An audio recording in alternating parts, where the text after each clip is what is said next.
오늘 말씀은 생명선 긋기라는 그런 말씀을 같이 나누려고 합니다.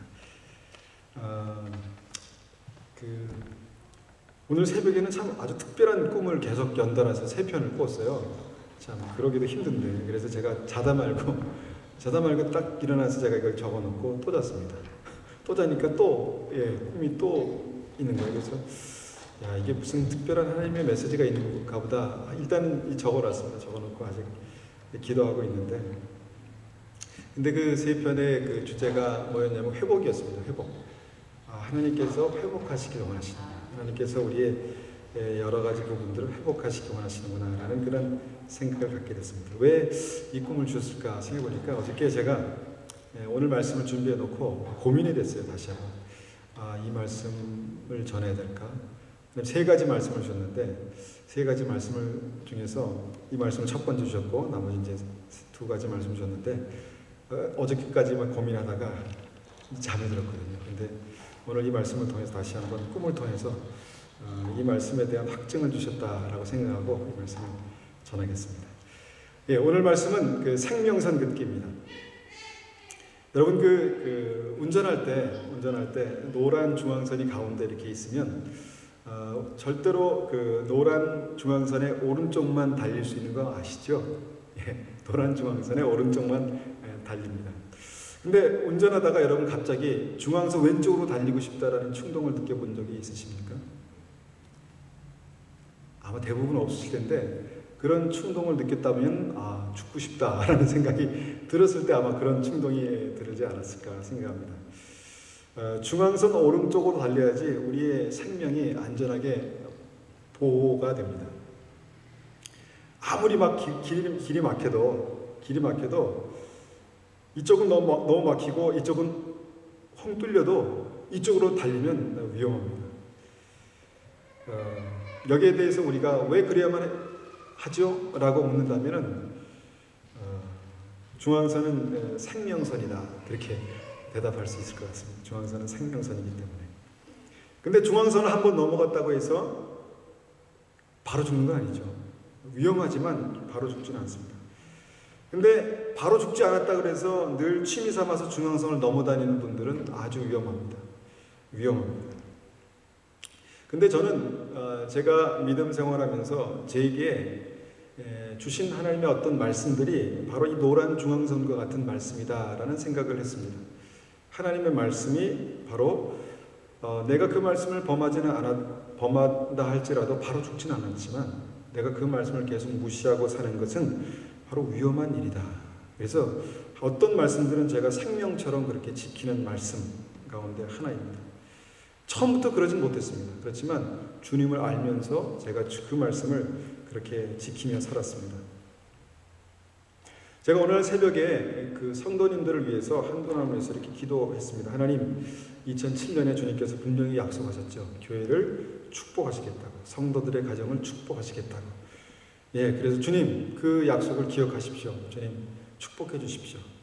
또 그 축복에는 재정적인 축복도 포함되어 있었습니다. 주님께서 재정적으로도 축복해 주십시오 라고 간절하게 기도했습니다. 근데 그때 주님께서 분명히 제 마음속에 어떤 말씀을 주셨냐면, 온전한 11조에 대해서 가르쳐라, 그런 말씀을 주셨습니다. 온전한 11조에 대해서 가르쳐라. 주님 저번에 얘기했는데요, 제가. 말씀하셨습니다. 그래서 제가 네, 알겠습니다 하고 제가 오늘 준비를 했습니다. 말라기서 3장 1절에서 12절까지 말씀 한번 같이 읽어보겠습니다. 말라기서 3장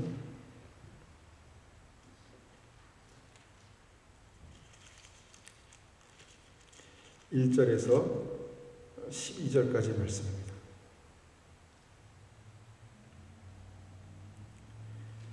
제가 3장 1절부터 12절까지 말씀을 받들어 읽겠습니다. 만군의 여호와께서 말씀하셨다.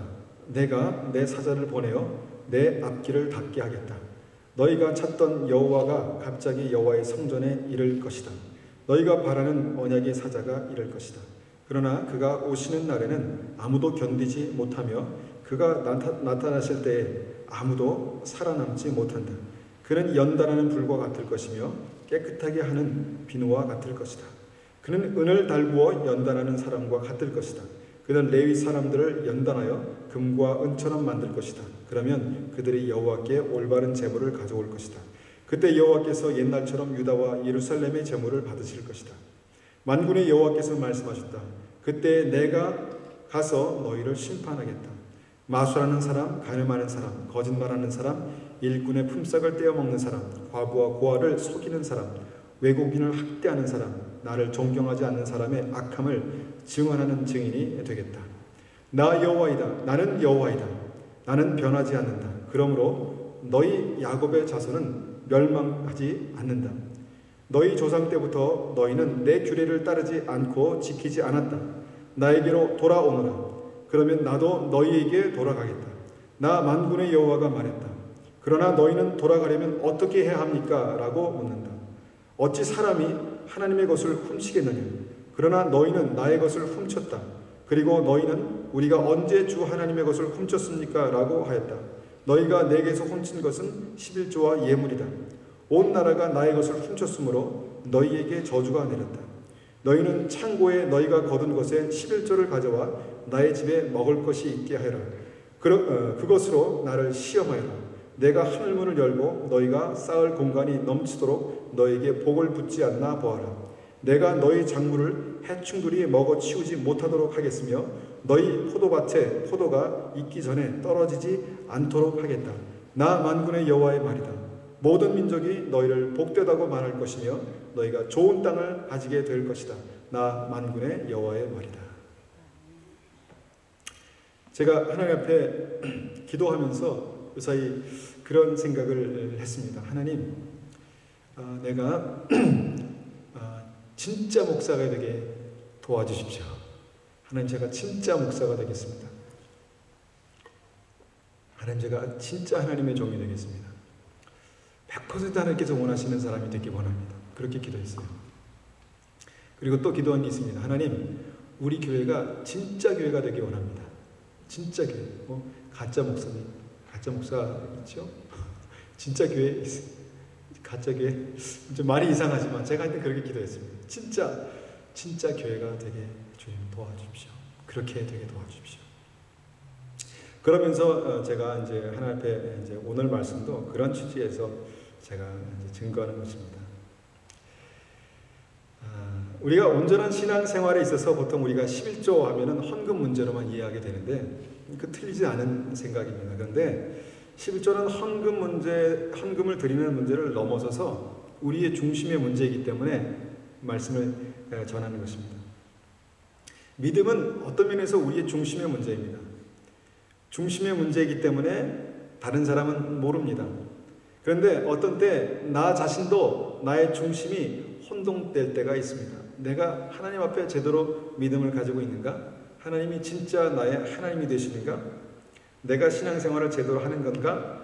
하나님은 나의 믿음에 대해서 착하고 충성된 종이라고 말씀하시는가? 그런 생각이 들 때 우리 어떻게 합니까? 보통 말씀으로 돌아가서 말씀을 펼쳐봅니다. 주님께서 나에게 어떻게 말씀하시나? 진짜 믿음이 어떤 것이라고 말씀하시나? 말씀을 펼쳐봅니다. 오늘 7절 말씀에서 주님 말씀하십니다. 나에게로 돌아오너라. 그러면 나도 너희에게 돌아가겠다.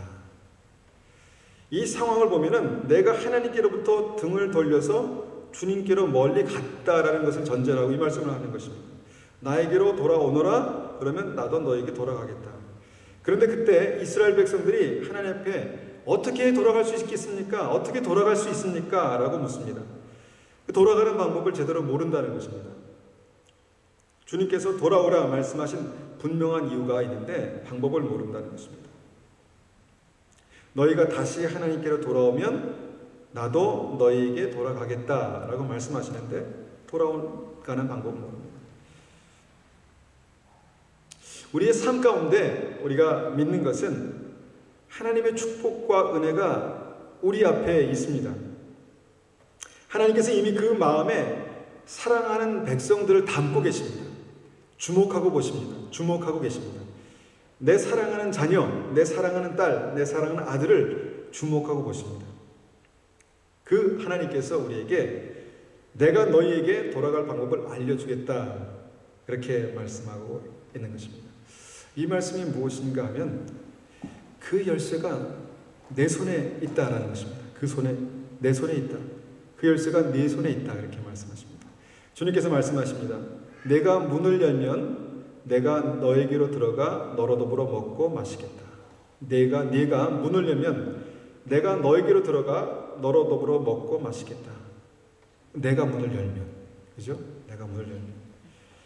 여호수아에게 주님께서 말씀하십니다. 말씀을 지켜 좌로나 우로나 치우치지 아니하면 내가 영원히 너를 떠나지 않겠다. 네가 말씀을 지켜 좌로나 우로나 치우치지 아니하면 내가 영원히 너를 떠나지 않겠다. 같은 맥락에서 오늘 똑같은 말씀입니다. 너희가 돌아오면 나도 너에게 돌아가겠다 라고 말씀하시는 것입니다. 하나님의 축복은, 하나님의 약속은 이미 우리 앞에 있지만 그 축복의 시작이 바로 나에게로부터 시작된다라는 것을 우리가 이 말씀들을 통해서 이해할 수 있습니다. 이스라엘 백성들이 묻습니다. 하나님께로 돌아가려면 어떻게 해야 합니까? 그때 하나님께서 아주 굵직한 선을 그으십니다. 8절에 어찌 사람이 하나님의 것을 훔치겠느냐? 그러나 너희는 나의 것을 훔쳤다. 그리고도 너희는 우리가 언제 주 하나님의 것을 훔쳤습니까? 라고 하였다. 너희가 내게서 훔친 것은 11조와 예물이다 라고 말씀하십니다. 여러분, 기분 나빠하지 마십시오. 하나님께서 왜 이렇게 말씀하셨나를 이해하시기 바랍니다. 11조 말하는 거구나. 다 알지. 이렇게 말씀하시지 마십시오. 맞습니다. 11조에 대해서 말씀하는 것입니다. 그러나 그렇지 않습니다. 11조에 대한 이야기는 맞습니다. 그러나 돈에 대한 이야기가 아닙니다. 이 11조는 하나님의 마음을, 그 중심을 이해하지 못하면 그냥 율법이고 무거운 짐입니다. 제가 지난번에 이 말씀을 통해서 이제 11조와 그 선악과를 비유하며 말씀을 증거했었습니다. 따먹지 말라고 하시는 것에만 집중하게 되면 자꾸 따먹게 된다라는 그런 말씀도 드렸습니다. 그리고 그것이 인간의 연약함이다라는 말씀도 드렸습니다. 그런데 왜 따먹지 말라라는 것을 이해하게 되면 내 마음을 내가 지킬 수 있습니다. 주님은 말라기서에서 11조를 드리지 않는 것을 훔쳤다라고 그렇게 말씀하십니다. 야, 주님 많이 오버하신다라는 생각 안 드십니까? 주님 많이 오버하신다. 그런 생각이 들 수도 있을 것 같습니다. 그러나 주님은 그만한 말씀을 하실 충분한 자격이 있으십니다. 이 말씀은 예수님을 구주로 영접하여서 영생을 얻은 분들에게만 해당되는 말씀입니다. 내가 구원을 아직 모르고 십자가의 은혜를 몰라서 구원받지 않았다라고 한다면 이 말씀은 그냥 무시하시면 됩니다. 이 말씀이 이런 말씀이 성경에 있구나라고 그냥 그 정도로만 생각하시면 됩니다. 이 말씀은 아직 그분과 상관이 없는 말씀일 수도 있습니다. 그러나 예수님을 나의 구주, 나의 하나님으로 영접한 사람이라면, 그래서 예수님께서 내 삶의 주인이라고, 전부라고 고백하는 분이라면 이 말씀이 상관이 있습니다. 예수님은 나를 구원하시기 위해서 하나뿐인 생명을 주셨습니다. 여러분, 이게 진짜 믿어지면 진짜 믿음입니다. 예수님께서 나에게 주신 것이 그분의 전부라는 것을 우리가 믿어진다면, 그것이 우리의 진짜 믿음입니다. 여러분, 생명이 모든 사람들에게 전부가 아니겠습니까? 생명보다 더 소중한 것이 어디 있겠습니까? 하나님께도 그 아들의 생명은 하나님의 전부셨습니다. 그래서 하나님의 사랑은 아주 굉장히 특별합니다. 전부를 주시고 전부가 되어야 주님과 내가 하나가 되는 것이 믿음입니다. 사랑입니다. 나에게 전부를 주신 주님은 또 나의 전부를 소유하기 원하십니다. 왜냐하면 사랑하시기 때문입니다. 이것이 성경에서 말씀하는 믿음입니다. 믿음은 가끔 결혼에 비유합니다. 믿음이 결혼이다, 그렇게 비유합니다. 부부가 사랑해서 결혼하면 너는 나의 것, 나는 너의 것이 됩니다. 물론 다투기도 하고 심하게 다투면 이런 믿음이 참 안 들기도 하지만, 원래 하나님께서 부부를 만드셨을 때는, 결혼을 제정하실 때에는 이런 원리로 주님 말씀하셨습니다. 사랑하면, 결혼하면 너는 나의 것이 되고 나는 너의 것이 된다. 한 몸입니다. 마찬가지로 근본이 사랑이신 하나님도 그렇습니다. 믿음은 그 하나님이 내 안에 계시는 것입니다. 그리고 나는 하나님의 사랑 안에 거하는 것입니다. 하나님의 사랑에 구속되는 것입니다. 내가 하나님의 것이 되고 하나님은 나의 것이 되는 것이 믿음입니다. 동의하시죠? 이해하시죠? 믿음은 하나님이 나의 것이 되고 내가 하나님의 것이 되는 것이 믿음입니다. 그래서 우리가 다시 이 말씀을, 이 11조에 관한 말씀을 다시 해석하면 이렇게 됩니다. 11조는 단순히 나의 소득의 10분의 1을 떼어드리는 것이 아니다라는 것입니다. 나의 전부를 드린 후에 하나님의 손에서 거룩히 구별된 10분의 9를, 10분의 9을 내가 사용하게 되는 것입니다. 그래서 내 손에 있는 10분의 9이 주님의 손에서 거룩하게 구별되는 것입니다. 이것은 10분의 9에 해당되는 문제가 재정에 관련된 문제만이 아니라 우리의 삶에 관련된 문제입니다. 내 인생에 관련된 문제입니다. 내 인생을 하나님께서 구속하셨구나. 생명으로 구속하셨구나. 나를 주님께서 나의 것이라고, 하나님이 하나님의 것이라고 말씀하시는구나. 하나님은 또 내가 너의 것이라고 말씀하십니다. 이것이 믿음이다라는 것입니다. 남녀가 결혼하기 전에는 아무나 만나도 상관없습니다. 그러나 결혼 후에는 서로가 서로의 사랑에 구속되는 것입니다. 믿음의 원리도 같습니다. 마태복음 6장 21절에 말씀합니다. 내 보물이 있는 그곳에 너의 마음이 있느니라. 내 보물이 있는 곳에 너의 마음이 있느니라. 우리는 너무 많은 곳에 쉽게 마음을 뺏겨버립니다. 어떻게 그것을 압니까? 우리의 보물이 어떻게 흘러가는지 보면은 우리의 마음이 어떻게 흘러가는지를 우리는 알 수 있습니다. 세상 사람들은 세상의 마음이 뺏겨 있습니다. 세상의 모든 화려한 것들, 좋아 보이는 것들에 마음이 뺏겼습니다. 내 보물이 하나님 안에 있기보다는 그래서 세상에 있을 경우가 많이 있습니다. 많은 사람들은 세상에 있는 그 보물을 얻기 위해서 하나님을 찾습니다. 세상의 보물이 내 보물이 되게 하기 위해서 하나님을 찾습니다. 그런데 우리가 성경을 보면은 하나님께서 가장 중요하게 말씀하시는 것이 뭐냐면 하나님은 중심을 원하신다는 것입니다. 하나님은 우리 믿음의 중심을 원하신다. 우리의 껍데기를 원하시는 것이 아니라 우리 중심을 원하신다는 것입니다. 그래서 진짜 믿음을 가지려고 할 때 진짜 걸림돌이 무엇인가 한번 생각해 보십시오.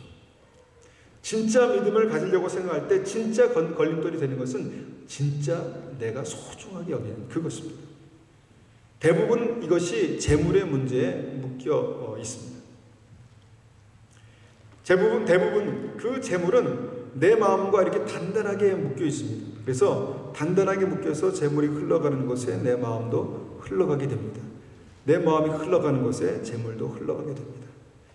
우리의 삶의 그 씀씀이를 보면 내 마음이 어디로 흘러가는가를 우리가 알 수 있습니다. 우리가 자녀를 사랑하기 때문에 우리 자녀에게 쓰는 것은 아깝지 않습니다. 우리 자녀에게 투자한다고 한다면 정말 내가 큰 희생을 치러서라도 그렇게 할 수 있습니다. 왜 그렇습니까? 내 마음이 사랑하는 자녀에게 있기 때문입니다. 주님의 마음도 우리에게 그렇게 있습니다. 주님의 마음도 그렇게 있기 때문에 주님께서 이 말씀을 우리에게 그렇게 하실 수 있다는 것입니다. 주님은 택하신 백성들에게 할례를 명하셨습니다. 이것이 구약의 사건입니다. 신약에서 하나님의 백성들에게 그 심령의 할례를 명하셨습니다. 근데 하나님의 백성들에게 주님께서 그 마음의 할례를 원하시는데 11절을 보니까 바로 그것입니다. 내가 하나님의 백성이고 나의 삶이, 나의 전부가 주님의 소유입니다 라는 고백이 바로 이것입니다. 나는 나를 너에게 주었고 너는 나의 소유가 되었다라는 사실을 우리의 삶 가운데 각인시켜 주시는 그 내용이 바로 이것이다라는 것입니다. 그래서 이 내용이 중요합니다. 하나님은 우리의 중심을 아십니다. 하나님은 우리의 중심을 아십니다. 그리고 우리가 가진 그 재물의 무게와 그 심각성을 간파하고 계십니다. 내가 그 재물을 얼마나 무겁게 생각하고 있는지를 주님께서는 간파하고 계십니다. 그래서 너희가 하나님과 재물을 겸하여 섬길 수 없다라고 그렇게 말씀하는 것입니다. 우리의 신앙은 우리의 입술로 고백되는 것입니다. 그러나 우리의 입술로만 고백하는 것이 신앙이 아닙니다. 우리의 신앙은 우리의 중심에서 고백될 때 진짜 믿음이 될 수 있습니다. 지난 시간에 제가 말씀을 증거하면서 하나님의 마음을 열었던 그 열쇠가 뭔가, 키가 뭔가에 대해서 말씀드리면서 진실합니다. 그렇게 말씀드렸습니다. 진심이다. 진심. 믿음은 하나님과 내가 그 진심이 통하는 것이 믿음입니다.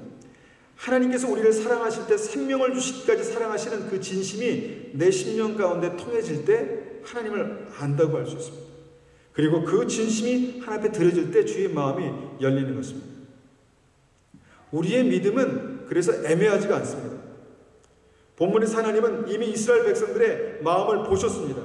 이미 그들의 하나님의 것을 훔쳤다 그렇게 말씀하셨습니다. 이미 일어난 사건입니다.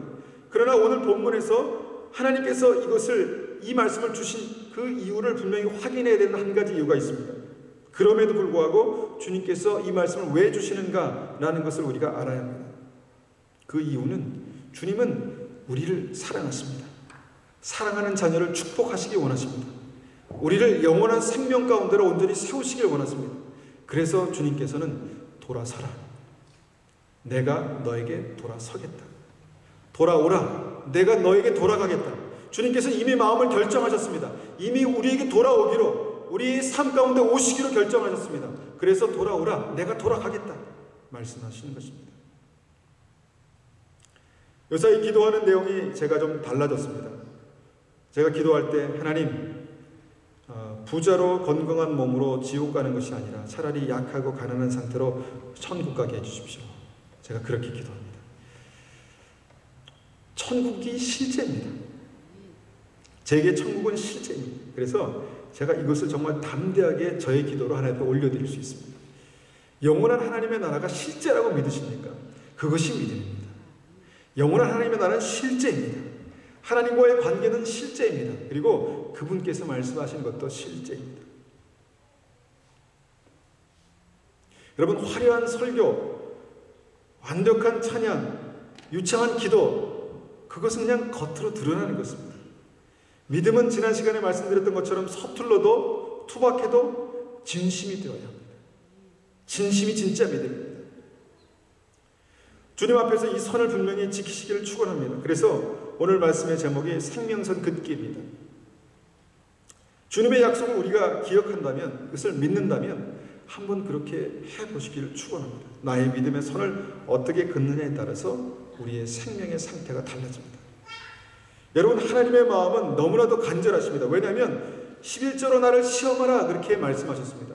나를 시험하라. 여러분, 하나님 어떻게 감히 시험합니까? 이스라엘 백성들이 광야에서 하나님을 시험하다가 저주를 받았습니다.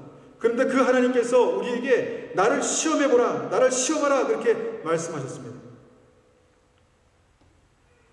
이 정도로 하나님은 우리에게 간절함으로 호소하고 계시는 것입니다. 내가 하늘문을 열고 쌓을 공간이 넘치도록 복을 붓지 않나 보아라. 이 선이 믿음입니다. 여기가 믿음입니다. 우리는 하늘문이 열리기를 원하고 쌓을 공간이 넘치도록 복이 부어지기를 원합니다.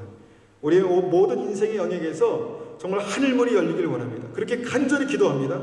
쌓을 공간이 넘치도록 하나님께서 우리의 삶 가운데 부어주시기를 그렇게 간절히 원합니다. 그런데 믿음은 그 전에 벌써 결정나는 것입니다. 믿음은 그 전에서 결정나고 그 이후의 결과는 믿음의 결과입니다. 주님은 하늘문을 여시기 원하십니다. 주님께서 이미 마음에 결정을 하셨습니다. 하늘문을 여시기로 결정하셨습니다. 우리에게 생명이 넘치도록 주님 그렇게 하시기를 원하십니다. 생명의 강수가 넘쳐나기를 원하십니다. 주님은 넘치는 복의 복을 주시는 아버지이십니다. 하나님은 그런 하나님이십니다. 그렇게 우리를 사랑하시는 하나님이십니다. 여러분, 이 말씀을 오해하지 마시기 바랍니다. 이 말씀을 통해서 하나님의 진심을 간파하시기 바랍니다. 하나님께서 나를 사랑하시는 것이 어떤 사랑인가를 여러분 아시기 원하십니까? 그러면 이 말씀 속에서, 이 말씀 가운데 그 뒤에 있는 하나님의 말씀을 여러분 이해하시고 마음에 새기시기를 축원합니다. 사랑하지 않는 사람은 하나님을 알 수가 없습니다. 하나님을 사랑한다면 여러분의 삶이 주님의 것이 되게 하십시오. 이미 주님은 우리의 것이 되시기로 결정하셨습니다. 우리의 유산이 되시고 우리의 상속이 되시고 우리의 산성이 되시기로 결정하셨습니다. 나의 삶이 주님 것이 되면 주님은 전부 나의 것이 되시기를 기뻐하시는 것입니다. 그런 은혜가 우리에게 있기를 원합니다.